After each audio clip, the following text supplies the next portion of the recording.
Hey, how are ya? I'm at the southern terminus of the PCT. I'm gonna try and do maybe 40-50 miles. I have till Saturday, although if the weather gets too bad, I'm out of here on Friday. So let's see how it goes.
Morning.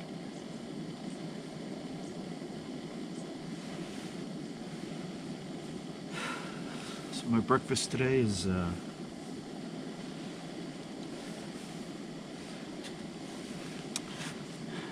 Folgers instant coffee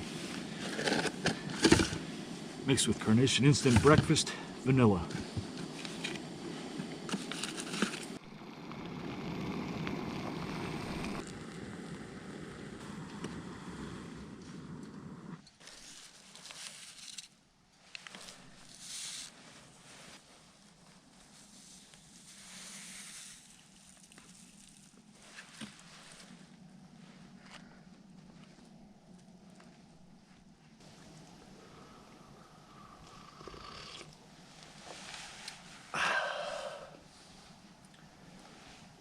Terrific.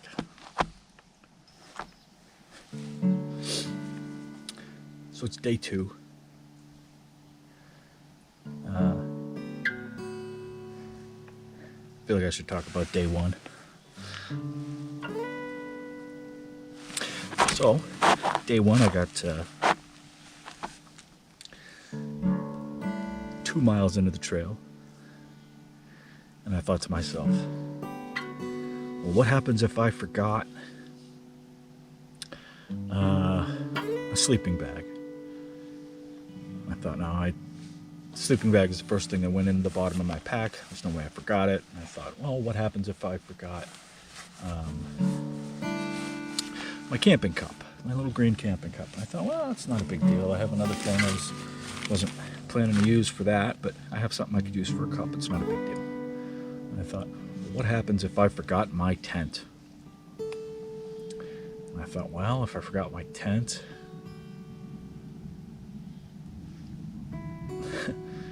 I thought, what if I forgot my tent? So I took my pack off real fast to look, and sure enough, my tent was not on the bottom of my pack. And I have a Tiger Wall UL2. By Big Agnes, I think.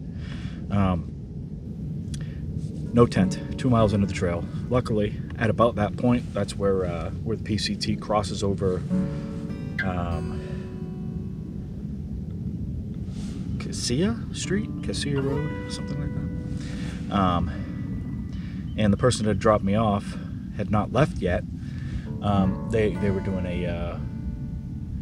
a phone call, so they were just kind of waiting, doing their phone call before they left to go back towards where they live.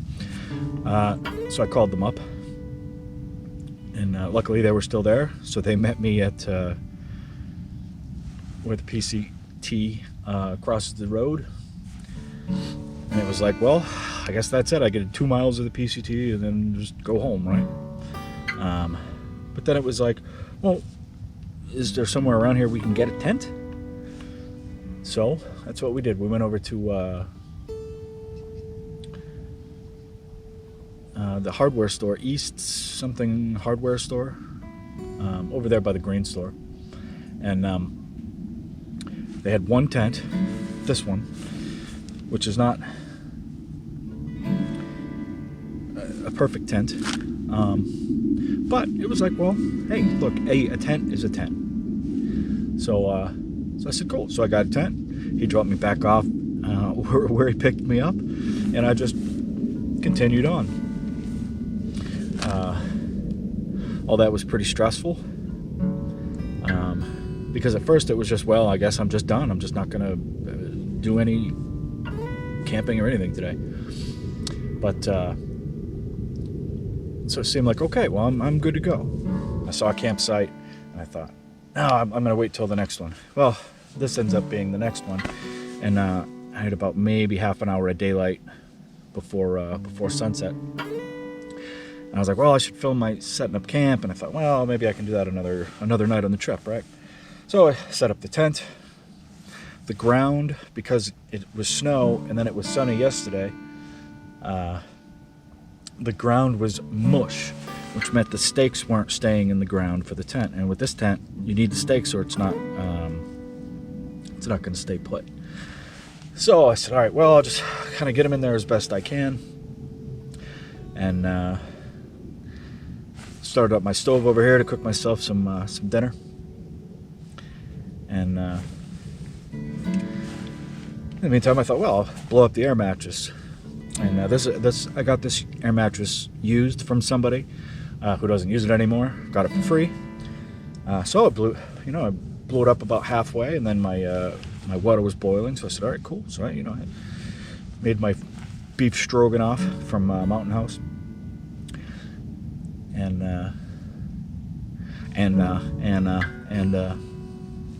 verbal tics. Blew the thing up the rest of the way. You're supposed to put the water in, and then you seal it up, and then you let it sit for about 5 minutes or whatever, and then you stir it, and then you set it for about 5 minutes or something. So in the meantime, I'm blowing the thing back up, or blowing it up. And so I decided I'm gonna, eat. But when I get back into my tent, the air mattress has no air in it. It's flat. And I thought, oh, come on. Maybe I didn't blow it up. Maybe it had a kink in it, and when I blew it up, it was just that the air wasn't going all the way through. So I thought, so I'll just go and redo it, right? Now I got a slow leak, and this ground I'm on right here. There's like dirt on top of rock, and apparently there's a rock coming up right there, right where my hip is at. So all night long, I had that to deal with, which I'm a side sleeper a lot of times. So not having an air mattress is a detriment. But on top of that, there's the R value.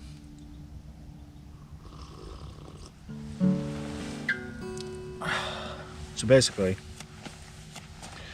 I was going to be losing warmth, and the worst thing you want is to lose warmth into the ground, because I think it was 41. I checked my phone. My phone said it was 41 degrees. So I had this emergency. You can't see it probably from this angle, but I had this emergency sleeping bag. It's like one of those space blankets, but it's in a sleeping bag form. And I put that over my sleeping bag so that the shiny side is on the inside to retain warmth in. I was still really cold. And so I was like, all right, well, so I slept in my beanie. I slept in gloves, not these gloves. I have a set of wool gloves. These I like. These are better for doing stuff around camp because I can feel what's happening. But and I had doubled up on my socks. And I was still cold, and I thought, oh my goodness, because it gets dark at 5. And sunrise this morning wasn't until 6:45. It's a lot of hours of darkness. And because I was cold and I kept waking up and I was uncomfortable, and then my hip hurt over here, so I thought, well, I'll try and go on my back for a little while, and then I was trying on this side for a little while. And honestly, it wasn't a very fun evening. And then my tent, because the ground was mush when I set it up, the tent stakes slowly were coming up like this, and then they would come up, and then I would have to get out and try and fix it. And I thought, oh crap. And then, but when I got up in the morning, then the ground was hard, like before sunrise morning. The ground was hard, so then I couldn't put the stakes back in again. So I did the best I could, and so I got kind of that tent like this in the middle, which isn't ideal for trying to do stuff in the tent in the morning. But so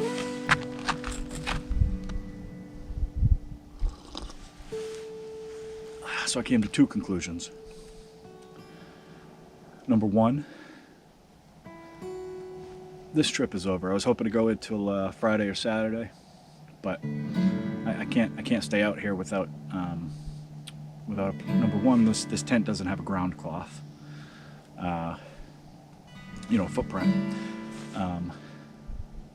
Number two, without a proper sleeping pad, I'm losing way too much warmth to the ground. So if it snows again, I would be so screwed. And I think it's supposed to snow on Thursday or Friday. I mean, it might just be rain, but either way, the temperatures, I'm losing way too much warmth. So this trip is basically over, which is okay. You know what I mean? The whole point of this was a gear shakedown, and I got to test out a bunch of my gear. You know what I mean? Number one, I know my stove is good to go. I'm happy with that. And I brought a bear can on this trip. I didn't need to bring a bear can, but it's a little bit of extra weight. But I thought, well, I'll check it out, try it out. And I actually do kind of like having it, because it's just nice to have everything nice and tidy in there. You know what I mean? Even though these Carnation instant breakfast things seem to leak powder everywhere, all over everything.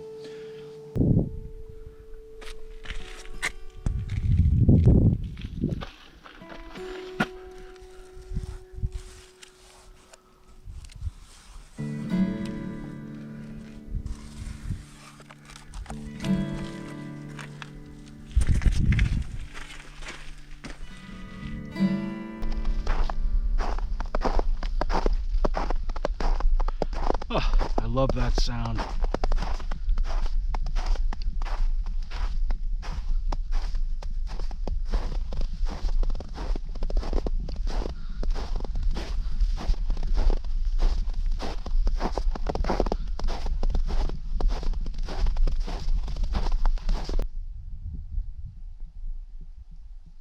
A lot of stuff's been going wrong this trip, but you know what? It's totally worth it.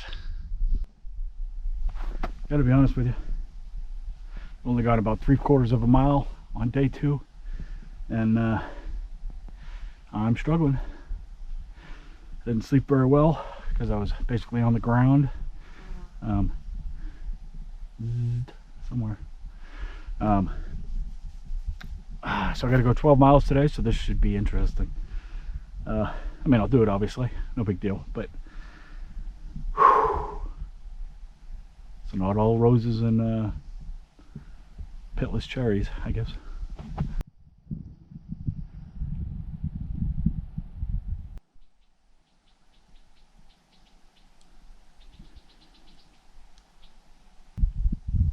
Ready to go up that in a minute. Well, about half an hour anyway. Crap.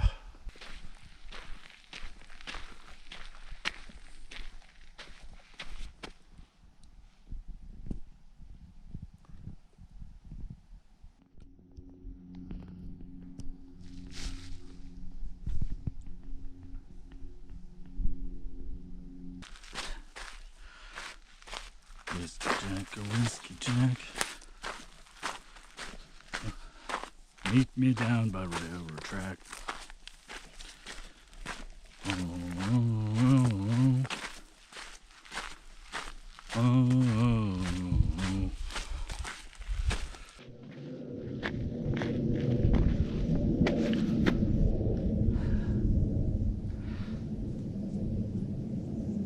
So I just learned a very valuable lesson.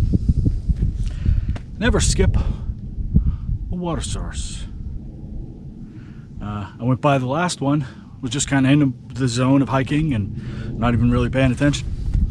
And ended up a couple miles past it before I realized. So I thought, well, there's another one coming up. It's bone dry. I have maybe 4.5 miles left before I get to town. I have just a little bit of water left. Well, I'm learning all kinds of stuff on this hike. Hey, so I'm not doing great, but I'm in the home stretch more or less. I got maybe 0.3 miles to get to this high point over here. Then it's downhill to the trailhead where I have a ride waiting for me. So I have maybe less than 2 miles left.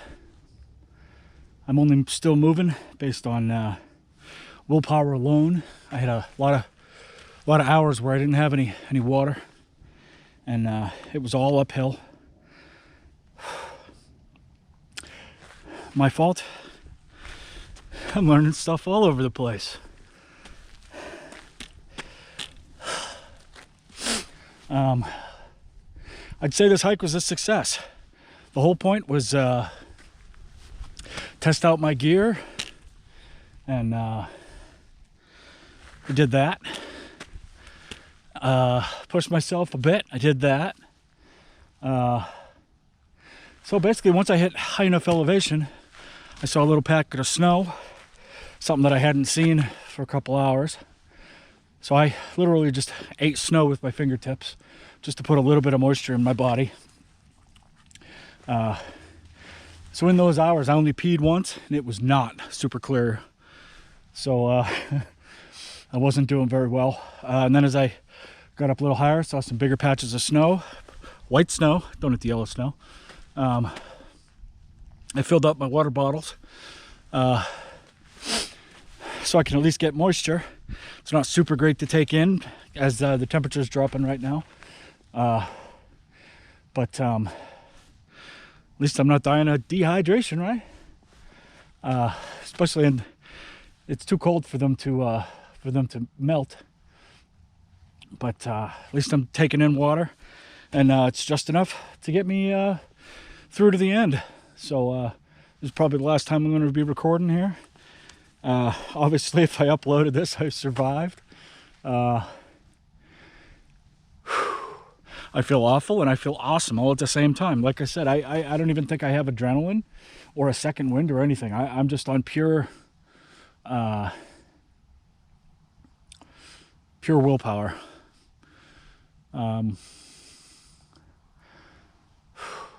They have water waiting for me, and honestly, I kind of want a burger. So I'm going to see if I can make that happen as well. So, all right. Take care, guys.